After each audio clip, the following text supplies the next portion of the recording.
ഷാഫിക്ക് താല്പര്യമുണ്ടെങ്കിലും പുയ്യാപ്പിളെ വിട്ടുകൊടുക്കാൻ വടകരക്കാർ തയ്യാറില്ല. ഞാനൊന്ന് പറഞ്ഞത് പാർട്ടി തന്നെ അന്വേഷിക്കട്ടെ. ഇത് മറുപടി പറയാൻ ഞാൻ നേരത്തെ പറഞ്ഞല്ലോ, എന്ന മാഷ് പറഞ്ഞ അസംബന്ധം. ഇത് മറുപടി പറയാൻ CPM ഇല്ല. അതുകൊണ്ടാണ് മറുപടി പറയാൻ. രണ്ട് കാര്യം, കത്തിനേക്കാൾ കത്തൊരു കാര്യം. ഇപ്പോൾ അജിത് കുമാറിന്റെയും P ശശിയുടെയും കേസിൽ മുഖ്യമന്ത്രി ഇടപെട്ടു എന്നത് ഒരു രേഖയാണ്. അത് തിരുവനന്തപുരത്തെ കോടതിയുടെ വിധിന്യായത്തിലെ 83-ാം പേജിൽ വ്യക്തമായിട്ട് അത് ആവർത്തിച്ച് പറയുന്നുണ്ട്. ഇത് ഇംഗ്ലീഷിലും മലയാളത്തിലും പറയുന്നുണ്ട്. ഞങ്ങൾ അത് പ്രതിപക്ഷ നേതാവ്, ഞാൻ, UDF കൺവീനർ, എല്ലാവരും ആ വിഷയം മാധ്യമങ്ങളുടെ മുൻപിൽ ശക്തമായിട്ട് ഉയർത്തിയിട്ടുണ്ട്. വിധിന്യായം വായിച്ചുകൊണ്ടാണ്. ആ വിധിന്യായം അതിൽ പറഞ്ഞിരിക്കുന്നത് എന്താണെന്നറിയാം?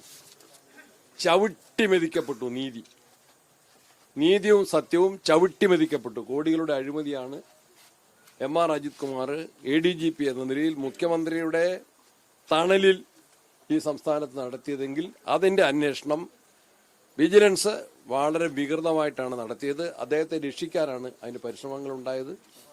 അതിലെ കോടതിയുടെ ഏറ്റവും രൂക്ഷമായിട്ടുള്ള പരാമർശങ്ങൾ ഉണ്ടായിട്ട് ഗവൺമെന്റും CPM-ഉം മറുപടി പറയാൻ കഴിയാത്ത രൂപത്തിൽ അതിന്റെ ആ ചെളിയിൽ പൂണ്ട് നിൽക്കുക. ഞാൻ ആദ്യം എനിക്ക് താല്പര്യമുള്ളത് വടകരയിൽ നിന്ന് കൂടുതൽ കോൺഗ്രസ് MLA-മാർ, UDF MLA-മാർ നിയമസഭയിലേക്ക് എത്തുന്നത് കാണാനാണ്. ആ ഉത്തരവാദിത്തമാണ് എന്നെ ഇപ്പൊ പ്രസിഡന്റ് ഉൾപ്പെടെയല്ല പാർട്ടി ഏൽപ്പിച്ചിരിക്കുന്നത്. ആ ഉത്തരവാദിത്തമാണ്. അത് പ്രസിഡന്റ് ഇപ്പൊ നിങ്ങളോട് തമാശയായിട്ട് അങ്ങനെയൊക്കെ പറഞ്ഞാൽ എന്നോട് കൃത്യമായിട്ട് എന്റെ ഡ്യൂട്ടി എന്താണെന്ന് അദ്ദേഹം പറഞ്ഞിട്ടുണ്ട്. അത് ഇവിടുന്ന് കൂടുതൽ MLA-മാരുണ്ടാവണം. അതുപോലെ തന്നെ ഇപ്പൊ കോഴിക്കോടും സത്യം പറഞ്ഞ ഒരു കോൺഗ്രസ് MLA ഉണ്ടായിട്ട് ഒത്തിരി വർഷങ്ങളായി.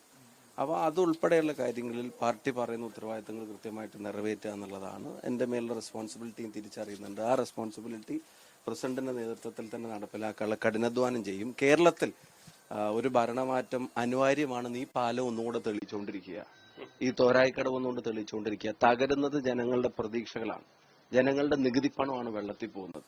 പക്ഷെ ഇത് നിരന്തരം താങ്കൾ ആദ്യത്തെ ചോദ്യത്തിൽ സൂചിപ്പിച്ചതുപോലെ തുടർക്കഥയാവുമ്പോഴും ഒരു സർക്കാരിന് ഒരു കൂസലും ഇല്ല. റിപ്പോർട്ട് തേടുക എന്നുള്ളതല്ലാതെ ആ റിപ്പോർട്ട് പ്രകാരം എന്ത് ചെയ്തു എന്നുള്ളതിനെ സംബന്ധിച്ച് കൃത്യമായിട്ട് ഉത്തരവില്ല. ഞാനൊരു കാര്യം ചോദിച്ചോട്ടെ, പാലാരിവട്ടം പാലത്തിന്റെ ഒരു ബലക്ഷയത്തിന്റെ കാരണം പറഞ്ഞിട്ട് അസത്യം കേരളത്തിലെ ജനങ്ങളെ മുഴുവൻ ഭക്ഷിപ്പിക്കാൻ ഇറങ്ങിത്തിരിച്ച CPM, അതിന്റെ പേരിൽ ഒരു ഗവൺമെന്റിനെ ഉണ്ടാക്കാൻ പണിയെടുത്ത CPM, ആക്ഷേപ വർഷങ്ങൾ ചൊരിഞ്ഞിരുന്നവർ ഇപ്പൊ അധികാരത്തിലിരിക്കുമ്പോൾ 4 പാലം കേരളത്തിൽ തകർന്നു വീണു, നിർമ്മാണത്തിലിരിക്കുക. പാലാരിവട്ടം പാലം എവിടെയും തകർന്നു വീണിട്ടില്ല. ലോ ടെസ്റ്റ് നടത്താൻ ഗവൺമെന്റ് അന്ന് കോടതിയിൽ പോയിട്ട് പോലും അനുകൂല തീരുമാനം ഉണ്ടാവാത്തതിന്റെ പേരിൽ കാത്തിരിക്കുക. 2 പേരും മരിച്ചു. അവിടെ ഒരാളും മരിച്ചു വീണിട്ടുണ്ടായില്ല. 5 പേര് ഗുരുതരമായിട്ട് പരിക്കേറ്റ് കിടക്കുക. ഇവിടെ ആളുകൾക്ക് പരിക്ക് പറ്റിയെന്ന് പറഞ്ഞ നിർമ്മാണത്തിൽ എന്തോ ഭാഗ്യത്തിനാണ് ജീവൻ രക്ഷിക്കാൻ കഴിഞ്ഞെന്ന് പറയുന്നു. അപ്പം അതിനകത്ത് കൃത്യമായ നടപടികൾ എടുക്കേണ്ട, ഉത്തരവാദിത്തം ഏറ്റെടുക്കേണ്ടത്. ഞാൻ ഈ കുരിയാടുമായിട്ട് ബന്ധപ്പെട്ടു അറിയാലോ, വടകര MP എന്നുള്ള നിലയിൽ സത്യം പറഞ്ഞ ജനങ്ങളെ കാണുമ്പോൾ പ്രയാസം അനുഭവിക്കേണ്ടി വരുന്ന തരത്തിലാണ് ദേശീയപാത നിർമ്മാണോടാണ്. നിങ്ങൾക്ക് തന്നെ ഈ വടകര കോഴിക്കോടിന്റെ ഇടയിൽ ഒന്ന് സഞ്ചരിക്കാൻ പറ്റൂ? എന്തൊരവസ്ഥയാണ്! ആളുകൾ തെരുവിൽ കഷ്ടപ്പെടുക, ദയനീയമായ അവസ്ഥയിലാണ്. എത്രയോ തവണ പാർലമെന്റിൽ പറഞ്ഞു. ആരാ പറഞ്ഞു? MP ഇടപെട്ടതിന്റെ കൃത്യമായിട്ടുള്ള വിവരം മന്ത്രിയുടെ പ്രതികരണം ഉൾപ്പെടെ വന്നതല്ലേ? മന്ത്രി നിർമ്മാണത്തിന്റെ പ്രധാനപ്പെട്ട കരാറ് കൊടുത്ത ആളുകളെ എന്റെ മുമ്പിൽ വിളിച്ചു വരുത്തി, നിങ്ങളിത് ജനങ്ങളോട് ചെയ്യുന്നത് അനീതിയാണ്, നിങ്ങളെ ബ്ലാക്ക് ലിസ്റ്റിൽ ഉൾപ്പെടുത്തേണ്ടി വരുന്നു മന്ത്രി എന്നോട് പറഞ്ഞപ്പോ നിങ്ങൾ ഉൾപ്പെടെയുള്ള ആളുകൾ വാർത്ത കൊടുത്തതല്ലേ? 10-17 തവണ കത്ത് കൊടുത്തു, മന്ത്രിയെ കണ്ടു, പാർലമെന്റിനകത്ത് ഉന്നയിച്ചു. അപ്പൊ അതാണ് ഇപ്പൊ പ്രധാനപ്പെട്ട പ്രത്യേകത.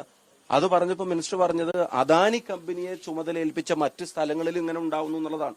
അവര് മേജർ കോൺട്രാക്ട് എടുത്തിട്ട് സബ് കോൺട്രാക്ട് തുച്ഛമായ തുകക്ക് മറ്റുള്ളവർക്ക് മറിച്ചു കൊടുത്തു എന്നൊക്കെയാണല്ലോ ആരോപണങ്ങൾ. കൃത്യമായി മറുപടിയില്ല. അതുകൊണ്ട് ഞാൻ അതും കൂടെ ഇപ്പൊ പ്രഖ്യാപിക്കാൻ ആഗ്രഹിക്കുന്നു. ഇനി പാർട്ടി നേതൃത്വത്തോടും UDF നേതൃത്വത്തുമായിട്ടും ആലോചിച്ച് ഇവിടെയുള്ള ജനപ്രതിനിധികളെല്ലാവരും കൂടെ സംഘടിപ്പിച്ച് നിവേദനങ്ങൾ കൊടുത്തു, പാർലമെന്റിൽ അവതരിപ്പിച്ചു, പുറത്ത് പറഞ്ഞു, മന്ത്രിയെ കണ്ടു, MPs കോൺഫറൻസിൽ പറഞ്ഞു, മുഖ്യമന്ത്രിയോട് പറഞ്ഞു, പൊതുമരാമത്ത് വകുപ്പ് മന്ത്രിയോട് പറഞ്ഞു.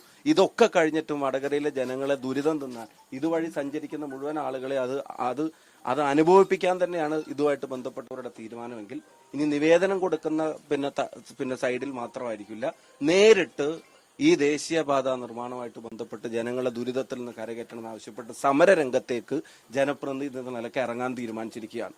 അത് പാർട്ടി നേതൃത്വം UDF നേതൃത്വമായിട്ട് ആലോചിച്ചിട്ട് അടുത്ത ദിവസം തന്നെ അതിൻ്റെ ഉണ്ടാവും. അപ്പം ഇവിടെ മന്ത്രി മുഹമ്മദ് റിയാസ് വല്ല സ്പെഷ്യൽ പ്രൊട്ടക്ഷനും കിട്ടുന്നുണ്ടോ എന്ന് വ്യക്തമാക്കണം. ഇത്രയും വീഴ്ചകൾ ഉണ്ടാകുമ്പോഴും ഒരു ഉത്തരവാദിത്ത സ്ഥാനത്തും മന്ത്രിയെ കാണുന്നില്ല. എന്നാൽ നേട്ടങ്ങളുടെ കാര്യം അവകാശപ്പെടാനാണെങ്കിൽ കടുകുമണിയോളമുള്ള നേട്ടങ്ങളാണെങ്കിൽ പോലും ഞങ്ങളുടെയാണെന്ന് പറയാൻ ഒരു മടിയില്ല. മുടിനാരയോളം പോലൊരു തകർച്ചയുടെ ഉത്തരവാദിത്തം ഏറ്റെടുക്കാൻ കേരളത്തിൽ ആരുമില്ല. അപ്പൊ ആ അവസ്ഥക്ക് മാറ്റം വരണം. തോരായിക്കടവിലെ പാലം എത്രയും പെട്ടെന്ന്, ഇപ്പൊ തന്നെ 3 വർഷത്തിലധികമായിട്ട് ജനങ്ങൾ കാത്തിരിക്കുക, എത്രയും പെട്ടെന്ന് നിർമ്മാണം പൂർത്തീകരിക്കണം. ആ നിർമ്മാണം പൂർത്തീകരിക്കുന്നതോടൊപ്പം തന്നെ വീഴ്ചക്ക് കാരണക്കാർക്കെതിരെ നടപടി ഉണ്ടാവണം. മന്ത്രിമാർ ഉൾപ്പെടെയുള്ള ആളുകൾ ഉത്തരവാദിത്തം ഏറ്റെടുക്കാൻ തയ്യാറാവണം. ആരോഗ്യമന്ത്രി മെഡിക്കൽ കോളേജിൽ അവരുടെ അനാസ്ഥ കൊണ്ട് ആളുകൾ മരിച്ചാൽ ഉത്തരവാദിത്തം ഏറ്റെടുക്കാൻ മന്ത്രിയില്ല. സിസ്റ്റത്തിന്റെ പരാജയം. ഇവിടെ പാലം 3-4 തകർന്ന് വീണ് 2 ആൾ മരിച്ച് 5 ആൾ പരിക്കേറ്റ് കിടന്നാലും മന്ത്രിക്ക് ഉത്തരവാദിത്തമില്ല. സിസ്റ്റത്തിന്റെ പരാജയം. എന്നാ പിന്നെ ഭരണം സിസ്റ്റത്തെ ഏൽപ്പിച്ചാൽ മതിയായിരുന്നു. ഇവരെന്തിനാ കേരളത്തിലെ ജനങ്ങൾ തെരഞ്ഞെടുത്ത് അയച്ചത്? അതിനൊരു മാറ്റം വരുത്തണം. KPC പ്രസിഡന്റിന്റെ സന്ദർശനത്തിന് ഈ അതീവ ഗൗരവതരമായിട്ടുള്ള വിഷയം, അതിന്റെ ഗൗരവ സ്വഭാവം പരിഗണിച്ച് ഇവിടെ സന്ദർശിച്ചതിന്റെ കാര്യങ്ങൾ വിലയിരുത്തിയതിന് KPC പ്രസിഡന്റ് നന്ദി അറിയിക്കുന്നു. ആദ്യത്തെ നിങ്ങളുടെ തമാശ ചോദ്യത്തിന് ഒരു ഉത്തരം കൂടെ പറയുന്നു. എന്റെ ഉത്തരവാദിത്വം എന്താണെന്ന് പ്രസിഡന്റ് എന്നെ കൃത്യമായിട്ട് ഏൽപ്പിച്ചിട്ടുണ്ട്. ഞാൻ വടകരയിൽ തന്നെ ഉണ്ടാവും. ഒരു സ്ഥാനാർത്ഥിയെയും നിശ്ചയിക്കേണ്ട ടൈമായിട്ടില്ലല്ലോ, നിങ്ങൾ നിശ്ചയിക്കണ്ട. അത്രേ ഉള്ളൂ.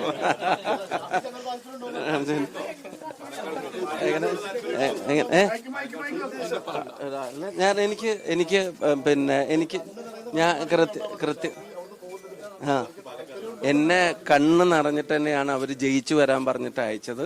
കണ്ണും മനസ്സും ഹൃദയവും നിറച്ചിട്ടാണ് വടകരക്കാരെന്നെ സ്വീകരിച്ചത്. അവരോടുള്ള ഉത്തരവാദിത്തങ്ങൾ നിറവേറ്റും.